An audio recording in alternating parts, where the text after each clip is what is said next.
The Word of God is alive and powerful, sharper than any two-edged sword, piercing even to the dividing asunder of the soul and spirit, and of the joints and the marrow, and is a critic of the thoughts and intents of the heart.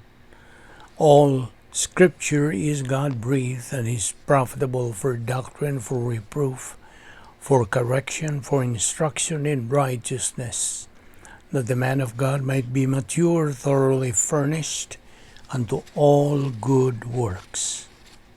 Sa dili pa kita magapadayon sa atong pagtuon sa pulong sa Dios ning adlaw, gikinahanglan ng atong pagsunod sa atong naandan nga tulumanon, our routine, kay nasayod naman kita nga before we start learning and studying God's Word, we have to be filled by God, the Holy Spirit first. Kay mao man kini ang Yahweh nga masabtan nato ang pulong sa Dios. Ang Espiritu Santo makatudlo ka nato sa diha nga malimpyuhan kita sa mga sala. So that's why I presume that all of us know the mechanics of being filled by God the Holy Spirit. It is utilizing ang paggamit sa rebound technique nga buot pasabot ang pagsugid sa atong mga sala ngadto sa tubangan sa Dios nga Amahan. So we have to flush out all personal sins out of our life. Kay once nga atong hinganlan, atong isugid, atong angkunon nga nabuhat na to ang mga sala ning adlaw din, we are said to be 100% controlled by God the Holy Spirit. And that is when we are able to go right on sa atong unique spiritual life, ang gitawag og Christian way of life, a supernatural way of life. Busa atong andamon atong kaugalingon pinagis pagsugid sa atong mga sala. Apanalang kanimo higala nga dili pa Kristohanon, wala pa kaluwasan. Ang imong buhaton dili ang sugid sa imong mga sala, kundi ang imong gamit niya na imong kabubuton, your free will, God-given free will. Ipagamit ka na nimo, duha ka bahin ka na, negative ug positive. So, dawata ang tanyag sa Dios nga kaluwasan pinagi sa imong pagtuo sa bugtong anak sa Dios nga si Ginoong Hesukristo, aron ikaw sab magasalmot na niini atong pagabuhatong pagtuon sa pulong sa Dios. Busa sa hilong mag-andam ta sa atong kaugalingon. Let us pray.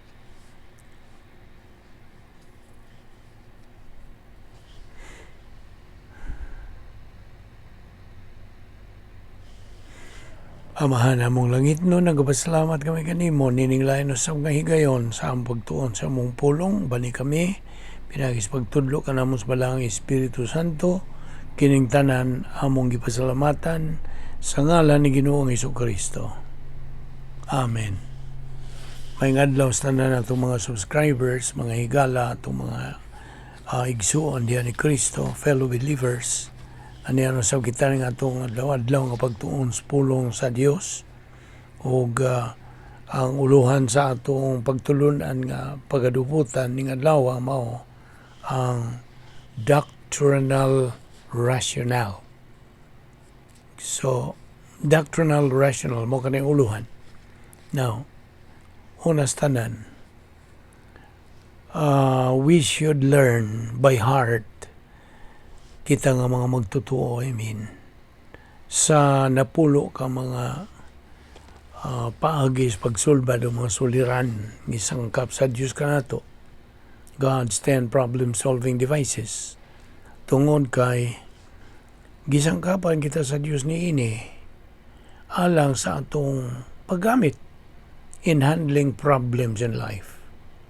Now, ninumdum ka pa ba sa napulo ka mga paagis pagsulbad o mga suliran? Ang naguna ni rebound.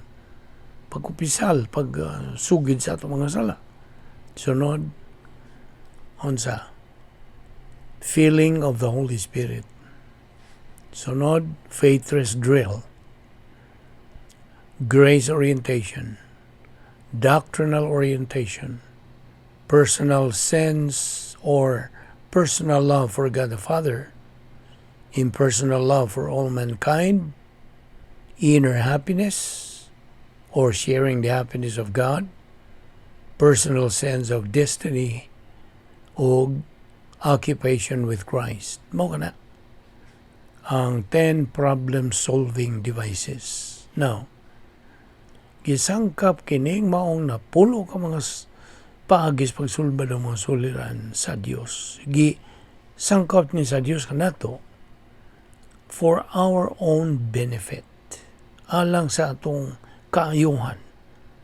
Nothing more, nothing less. Kaya bigod nimo. Ang usa ka magtotoo kansang hinunta isog nga nagadumala di siyang kalag, ang trend ba sa iyang kalag, mao ang old signature mo ay nagadumala sa iyang kinabuhi. Kini siya nga maong magtotoo nga atong isgutan is concentrating on other people and siyang kaugalingon. So, kining maong magtotoo na sayo datas doktrina is a miserable and confused person. Nagsalingubot lang yun ang iyang pangunahuna. Samtang usa ka magtotoo nga nagadupot, nagapunting siyang pagtagad ngadto sa pulong sa Dios, the mind of Christ, na nasa 1 Corinto 2:16, kini siyang maong magtotoo. Organisado ang iyang kinabuhi. He is an orderly person. Masapid lang ni atong dila nini. So, this person, or believer, is an organized and orderly person, rational o logical person. So, inumduman na to nga ang kinabuhi puno og mga suliran. Mao nga nanginahanglan kita sa kining gisangkap sa Dios. Napulo ka mga paagis pagsulbad o mga suliran, dili ang atong tawhanon ng mga paagis pagsulbad sa atong mga suliran kanunay yung pakyas. Of course, human solution is no solution sa inatanian ng prinsipyo. So, kung imong gamiton ng human problem-solving device, it will fail. Apan nangyari sa Diyos, dili. Now, hinumdum ka sa tulo ka spiritual skills, rebound, post-salvation epistemological rehabilitation, or ang lainganin ni Operation Z. Yung ikatulo, utilizing the 10 problem-solving devices. Now, by the way, kining atong gipanghisgutan, apil ni sa atong uluhan nga doctrinal rationale. Ibaw ka, kung bahin na ganig ka ng mga sala, no? We have no right to deal with the sins of others. Wala. Wa gyud tay kanang hinunta, how do you say that in Visayan? Wa tay katarungan? We have no right. Okay. We have no right to deal with the sins of others. Tungod kay ngano? Ang Diyos has all the facts better than we do. Now, hinumduman ta nga ang Diyos hingpit nga hustisya. He is perfect justice. So He knows best how to deal other believers. So we have to observe the principle of privacy of the priesthood. Hinumduman usab nato ang mga balaod the rules of the Royal Family Honor Code. Na unsa man ang atong itutukan, live and let live. Abriya ko ng imong Biblia di sa Mateo, Kapitulo 7, versikulo 1, ngadto sa 3. Okay, atong basahon ha. Matthew chapter 7, verse 1. Do not judge, so you be not judged. Verse 2. For in the way you judge others, you will be judged. And with the measure you use, it will be measured to you. Verse 3. Now why do you look at the speck of sawdust in your brother's eye, and pay no attention to the plank in your own eye? Nagkining sawdust gisgutan din pulling. Manibot pa sabot. Okay, 1 Corinthians 4:5. Therefore, judge nothing before the appointed time. Wait till the Lord comes. He will bring to light what is hidden in darkness, and will expose the motives of men's hearts. At that time, each will receive his praise from God. Now, hinumdumi nga ang mga ganghaan sa labang hukmanan, the Supreme Court of Heaven, the gates ba? Kini bukas kini 24 hours, 7 days a week, 365 days a year. Ug dili ni sirhan. It never closes. Once you commit the sin of judging, now what do you do then? Unsa may mong buhaton? Rebound and keep moving. Dili kay mohunong na ka sa rebound. Keep moving. Gamita ang faith rest drill ug ang inunta pertinent doctrinal rationales, grace orientation, etc., etc. So, mo kini. In other words, we have to reverse concentrate. Sa buta sabot na reverse concentrate. Ato bang i-recall labason sa atong panumduman na once we start applying the pertinent doctrinal rationale, makaamgo kita nga practically we do not have the right, wag yun tayo katarungan to judge or malign, etc., other believers. Wala. Then, we now continue executing the protocol plan of God sulod sa operational divine sphere, and by circulating Bible doctrine in the stream of our consciousness. Pa libut-libuto na ni patuyok-tuyoko na ni sa atong alimpatakan. Okay? What other doctrinal rationales do we apply? Well, apply grace orientation. Apply doctrinal orientation. Personal sense of destiny. Impersonal love. Personal love for God. Sharing the happiness of God. And occupation with Christ. Now, sa atong pagpadayon sa atong spirituhanon nga pagbuylo, makabot ra gyud nato kining ang sa gitawag og spiritual adulthood. Ug mao nga we can step the point of spiritual maturity, the life beyond gnosis na kini, pleroma stage. Puno ka na sa doktrina, the stage where we glorify God to the maximum.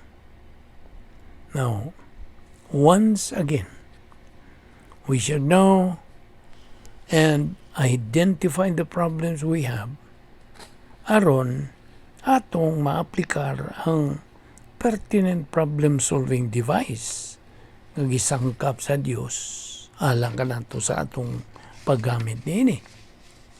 O hinumduman usab nato ang ingnon ta di absolutes nga kitang mga magtotoo og gimaduan nga gamiton. Now, unsa man ning mga absolute? Ang number one gyud is Bible doctrine, pulong sa Dios. That's the absolute. So, as a believer, always remember that wa gyud kay kanang katungod. I think that's the right Visayan word na hinumduman nato. Wa tay katungod to stick our nose on others. Sa kanang tinuhanon pagkong pagkasulti, mind your own business. Now, give and respect others their privacy of the priesthood. Tahura. Now, mag-isgot-agotag kini bang pagkahadlok, fear. Okay? Now, fear. It is sin to believers. Salamat ning mahadlok ka. Our fear should be to fail to execute God's plan for our life. Mao ginaangay na itong kadlukan. Fear prevents a believer to grow up spiritually. Yes, makabalda, kanang pahunong sa atong espirituanong pagtubo. Kaya bini mo, ang kahadlok god, unsa may hinungdan gyud nga ang tao mahadlok man na may say kahadlok. Fear is caused by ignorance of truth. Kung wa kay alam sa kamaturan, natural.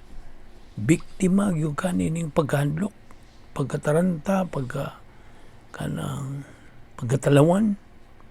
That is why when it comes to death and dying, bilang mo tagamay nini, many people fear it. Tungod kay they do not know what is the truth. Thus, they have that fear of the unknown. Sabot ka? Naman siya, di sila kahadlok sa wan nila mahibaw eh. Namaw lagi na. Ang tao nga way kamaturan, unsa? Dili siya kanang gawas nun. Nabitan na pulong sa Dios, you shall know the truth, and the truth shall make you free. Unsa na Juan 8:32. Diba? Now, 1 John 4:18 also says, there is no fear in love. This is the feeling of the Holy Spirit love, or virtue love. And this is a solution to fear. Now, kanang solusyon sa pagkadlok. Kaya mo, ang pagkadlok po, normal. Basta? Normal. Everybody fears. Fear becomes sin. Paminaw. Fear becomes sin when we succumb to it by being a slave to it. Ehemplo. Fear of uncertainty. Mananitan. Nahadlok na ka, nga unsa may hong ipakaon sa akong pamilya. What to feed my family. What to clothe them. See? Now, emotion, is supposed to respond, not to rule, dominate. That is why ang emotion, ang pagbati, dili ni criterion sa kinabuhi sa kamagtotoo, dili. Kung subliyon, a believer's life is never based on his emotions, but on his what? On his mental attitude. Nga napuno kini sa metabolized Bible doctrine, nagaling na ng mga pulong sa Dios. Nalukop na kanang saturated na. So, now, nasayo naman nga doon ay duha ka klaseng emotion. Na good emotion, na po'y bad emotion. Good emotion is responding to what is in his mind. But bad emotion is dominating his mind. sala naman na. Now, unsa man ting kaning atong hisgot og winner believer, loser believer, unsa man ni? Kay duha ang klase mga magtotoo, either loser or winner. Now, kung bahin nag paggamit sa emosyon, ang winner believer, ang magtotoo nga madinaugon, unsa may yung gamiton nga emosyon, good or bad emotion? Natural. He uses good kind of emotion. Kay winner believer man siya. Apan ang loser believer uses the bad kind of emotion. Now, ibaw ka unsa gyoy kanang pagdisenyo sa Dios bahig emosyon. Emotion is designed to respond only. Right? Ang normal emotion is only a responder. From fear, no, unsa may magagawas. Unsa may magagawas gikan sa pagkadlok. What comes out is arrogance. Ehemplo. Tagaan ka na kong ehemplo, ha? Ang pangabubho, okay? Jealousy. Ngano maning kining, why is this fear? Kining jealousy. Well, afraid of losing somebody, afraid you will be abandoned, etc. Di ba? Masa may solusyon? Pulong sa Dios, may solusyon na. Ang laing ehemplo, kining pagkapungtanon, para bang mapungot ka, okay? Bitterness sa English. Nga naman sala na. Nga naman ang bitterness sala. Sala, afraid to be malabuan o malupigan. Now, we are talking here about fear. Tungod kay ang fear is one of the distractions in our spiritual life. Usa kinis makaguba, makagunob sa atong espirituanong pagkinabuhi. Kay ang pagkahadlok is an emotional sin. Emotional problem. This is irrational and irresponsible, which removes Bible doctrine from being number one priority in life. Emotion in basic doctrine, wa kanay una-una, dili ka una-una ang emotion. The moment emotion dominates our soul while studying Bible doctrine, reaction takes place. Mauraw gina, sagad may tabo. Mo react na yung ka. Inay nga mo respond, mo react na yung ka. That is why once emotion takes over, bantay, fear comes in. There is fear in almost everything which destroys our spiritual life. Of course, ang Diyos may naghatag ng emosyon. Sa tuyo sa Diyos ang naghatag ang emosyon. Emotion given by God is an enjoyer of what is the truth. Emotion is not the basis of our spiritual growth. Dili. It is Bible doctrine, may basis sa atong spiritual growth. Emotion was never designed to be a problem-solving device. Huwag ka bang kapantay niya na? Nga ba din ang lista sa 10 problem-solving devices? Huwag man. So kung balikon, emotion was never designed to be a problem-solving device. Now, ako rin ko katagag kanang ehemplo sa mga sinful emotions. Ano bang sala ng mga pagbati, hatred, anger, revenge. Ano sa maning hatred? Pagdumot, kasukok, kalagot, anger, maroon na sila. Revenge, pagpanimaos, fear, kahadlok, bitterness, pagkapintasan, pagkamasukanon, kaning guilt, sala. Now, Kining ahong gipangisgutan nga mga emotions totally reject the absolutes of Bible doctrine. That is the reason why, paminaw, mao kanay hinungdan nga nga kita gimanduan to avoid the bad and wrong emotions in our spiritual life for our protection. Kaya abi nimo, ang kahadlok emanates from or caused by arrogance. Mayong ehemplo nini is jealousy, the sin of jealousy. Sala man ang pagpangabubuho. Sala. Nga naman yun ang tao kanang mga bubuhuman on someone. Now this jealousy comes from fear. You have fear of being forsaken, being abandoned, changed, etc. Pulihan na ka. Now after that, you become arrogant, you become bitter. Mapungot ka na hinoon. There, you become weak. Anha ka magmaluyahon. What made you weak? Your jealousy. Nga sala, mental attitude sin. So what's out this thing? Fear. Pantay. Fear is a destroyer to our spiritual life. Dungga gina, sabta gina.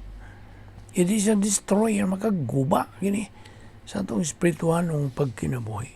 This is distraction to ourselves. Now, irrationality is a total contradiction to the protocol plan of God. Bible doctrine, as an absolute, is rational. Nga naman rational man. Tungod kay it comes from God, who is rational. So without Bible doctrine resident in our soul, because we are negative to learn it, we cannot find any rationality in our life. Sabot. Ang grabe pa, our life becomes miserable caused by irrationality in our mental attitude. Thus, it is a matter of choice. Gawas na po na. Now, bantay, get this. God's plan for our life has protocol to be followed. Without Bible doctrine, we are ignorant of God's protocol. Na may protocol ang plano sa Diyos sa atong kinabuhi. Na kung wa kay pulong sa Diyos, wa malaki gana, negatibo ka man, then we are ignorant of God's protocol. What ay lamang? Without Bible doctrine, we are ignorant of God's protocol. Ako na pong ibalik. Hence, sa diha nga kita mohimo og desisyon, kanang desisyon ng atong ihimo will only turn out to be bad, to be wrong. Therefore, when we are a victim of fear, fear then eliminates personal sense of destiny. So fear of the unknown. You see, a person who fears death will also fear living. He's not ready to live who fears death. Diha sa Salmo 56, versikulo 3, nagkanayon ka na. When I am afraid, I will trust in you. Verse 4, in God, whose word I praise, in God I trust. I will not be afraid. What can mortal man do to me? Sabi mo, God did not save us to be fearful or to be afraid. Nakadungo ka? Nasabtan mo na? Wa talwasa sa Dios aron kita magmahin kanang hadlukan. See? Na ang paghadlukan o pagkamahinadlukon, lahira ba ni sila? Ang paghadlukan, fear, just ordinary fear. Mahadlo ka, nitiaw, mga kabataan, hadlo ka kung sa disgrasya, kung sa liha. So, sala na. Apan ang pagkamahinadlokon sa kanagong iyong pagkamahinadlokon ngadto sa unsay husto, unsay tukma. Panalitan ang Dios. Kung magmahinadlokon ka sa Dios, then lahi na. Dili ka na sala. Sabot? No. So, kung balikon, God did not save us to be fearful or to be afraid.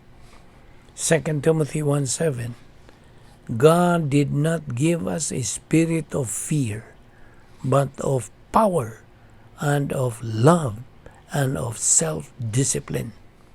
Therefore, a believer who is fearful is one who is ignorant of truth. Na, bugat kaya na kamatuoran na.